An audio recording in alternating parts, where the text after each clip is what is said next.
မင်္ဂလာပါရှင်။ကျောက်ဆယ်မှာငလျင်ကြောင့် Bright မူကြိုကြောင့်ပြိုကျမှုမှာကလေး16ယောက်တိတ်ဆုံးခဲ့မှုအပါအဝင်လူပေါင်း100ကျော်တိတ်ဆုံးခဲ့တယ်လို့မြေပြင်ကယ်ဆယ်ရေးလုပ်ကိုင်ခဲ့တဲ့ကျောက်ဆယ်လူမှုကူညီရေးအသင်းတာဝန်ရှိသူကပြောပါတယ်။ Bright မူကြိုကြောင့်ကအဆိုးရွားဆုံးဖြစ်ခဲ့ပါတယ်။ကျောင်းမှာရှိတဲ့လူဦးရေက90လောက်ပဲရှိတယ်။တိတ်ဆုံးကကလေး16ယောက်၊ဆရာမ1ယောက်ရှိတယ်။တရားရကလေးက12ယောက်ရှိမယ်။ကျန်တာကအကုန်လွတ်ပါတယ်။အခြေအနေကောင်းပါတယ်လို့ပြောခဲ့တာပါ။ငလျင်ကြောင့်ကျောက်ဆယ်မြို့ရဲ့10ပုံမှာ10ပုံလောက်ရှိတဲ့အဆောက်အဦတွေပြိုကျပျက်စီးခဲ့တာဖြစ်ကြောင်းလက်ရှိမှာတော့အဆောက်အဦကြားမှာပိတ်မိသူတွေအလုံးနီးပါးကိုကယ်ဆယ်ရေးလုပ်ငန်းလှုပ်ဆောင်ပြီးတော့က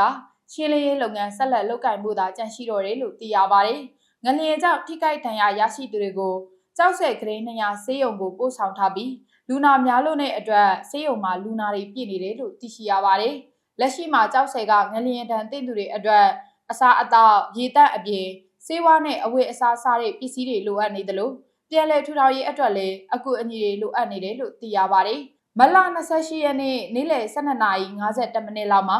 မန္တလေးမြေငလျင်စခန်းမှာအရှေ့မြောက်ဘက်21ကီလိုမီတာခန့်ကွာဝေးတယ်။မြန်မာနိုင်ငံပြည်တွင်မန္တလေးမြို့၏အရှေ့မြောက်ဘက်20ကီလိုမီတာခန့်အကွာ